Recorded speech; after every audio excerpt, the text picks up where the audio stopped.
You know what's interesting is that when you watch my channel and you watch my videos, I'm really in the world of giving advice, and I'm in the world of supplying some sort of information or some sort of content or some sort of insight, wisdom, whatever you want to call it, that's going to improve your life, and it's going to give you the insights, right? And it's going to give you, it's going to somehow improve the quality of your life.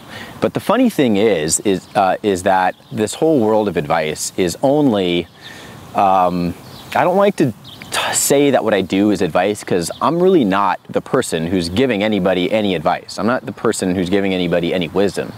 And anything that I ever share, now granted some of it is personal experience, but a lot of it is just stuff that I go out and read and I learn from other people, and I learn by careful observation and by selecting the things that I think are valuable and I try out in my own life. And if it's something that I enjoy and something that I live by, well, then I start implementing it. So that way when I get a question or if I get an inquiry from my audience, I kind of have some things I just don't know anything about and I don't talk about that stuff. But if it's something that I know about, well, then I'll share my experience, or I'll share what my thoughts are, what my ideas are.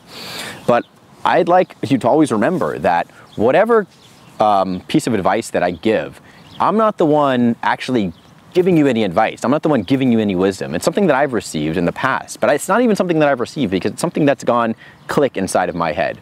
And whenever I hear something that really makes sense to me, it's really me doing the work in my head. So that way, whenever you hear anything from me or anybody else, and you think, wow, that's great wisdom, that's really good advice. Well, the reason that it's good wisdom and it's good advice is because you're implementing it in your own life. You're actually the one that's doing the whole thing. But in this world of self-help and personal development and all that stuff, we're always going around, and this is a really big problem, I think, is that we're going around looking for that one little piece of advice. It's like we're doing great work and we're almost there, but we're looking for that one little piece of advice that's going to push us over the edge. Just that one, it's like we're doing really well now, we can see we've made a lot of progress, but just that little bit more, and then we'll have made it. Then we'll finally, we can finally relax right into it. But I don't think, the funny thing is that I don't think nature is that easy on us. I don't think nature is ever going to let us relax, because that's just the way it is. We're human beings. But a great parable that a Hindu philosopher once gave, his name is Shankara. He talks about 10 pilgrims, 10 men, who are trying to get from one side of the river to the other side of the river. And the side of the river that they're on now is the side kind of that we're on. It's kind of seeking a little bit, or something is not quite right. So we're trying to get something, we're trying to get that one little piece of, that one little nugget, just that one little thing that's gonna finally allow us to be fulfilled. That's gonna finally allow us to be satisfied, right?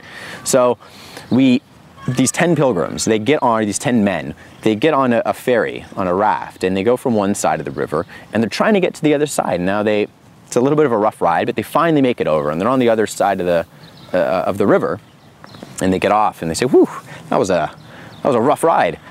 Let's count everybody to make sure that we've all made it, because unless we've all made it, we're a team here. We gotta make this happen together." So they count, and the foreman counts. He goes 1, 2, 3, 4, 5, 6, 7, 8, 9, and he only counts 9 men. So he says to the second man, he says, "Okay, can you count? You need to count them all to make sure that I didn't miscount. Make sure that all 10 of us are here." So he counts. And he's 1, 2, 3, 4, 5, 6, 9, and he counts 9 people again. And so they get worried, and they say, "Well, what are we going to do without this 10th person?" And pretty soon they see off in the distance somebody walking, and they say, "There he is, that's the 10th guy, that's the guy we've been looking for." They run up to him and say, "God, where did you go? We thought we lost you." And the guy that they encounter is kind of this, is what you would call the teacher, the guru, the wisdom guy, right? The guy who's going to give that piece of advice. And he says, "Look, the guy says, I'm not him. I'm not the 10th guy, but I can help you find him." They said, "Okay, well, geez, please help us. Please help us find the guy. If you're not him, then you got to help us find him." And that's really the predicament that I think that we are all in, is we're searching for that 10th guy. And so we go and try to get advice from somebody on how to find the 10th guy.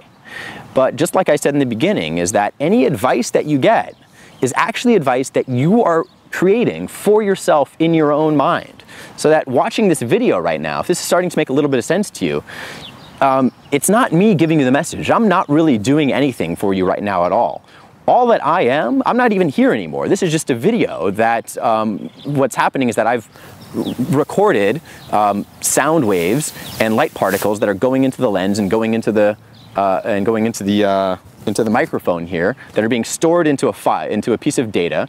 Now, I decided then a long time ago to take that piece of data, upload it onto the internet, name it something, put it onto YouTube. Now you've decided to go ahead and press play, download that piece of data or stream that piece of data onto your computer. Now those light particles and those sound waves are being reflected back into your eyes. And what's happening is that data, it's not me, it's just the data, is going into your senses, and anything that's making click in any of my previous videos and anybody else's video is something that you're doing inside of your own head. You are the one that is causing all of the wisdom and all of the knowledge and all of the sense making, all of the fulfillment that you're seeking every time you get something, a little nugget, and you say, ah, that makes sense. It's all you doing it. So that when you really get with that idea and you get with that concept, you start to see that this image of me is not me. It's just data, it's just light particles, it's just sound waves. The real wisdom is coming from within you. And in the same way, when these 9 men go up to the guru and they look at him and they say, help us find him, they start to see that, they really get in that mindset, and they start to see that the guru starts to dissolve away, and they realize it's just an image. It's just a portrayal of something that's not real. And so this guru starts to fizzle away, and they start to see the facade, that the guru is just a facade. Just like this video is just a facade. It's not reality. It's just particles and just data. And as this guru fizzles away, they start to wake up to something very important. And when they wake up, they realize that that guru, although he's disappeared, they found the 10th man. And they wake up and they look around and they realize that they were 10 men the entire time.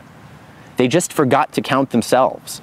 And in the same way, each time that we go out and try to find something, try to find that piece of wisdom, that piece of information, always realize that you are the 10th man. You are the one that completes the picture. You just forget to count yourself sometimes. See you on the next video. But the flow of life is breathing through us at all moments, whether we want it to or not, right? So that flow of life is what connects you to me. And as the breath of life flows through me, I sing my song, right? And so do you.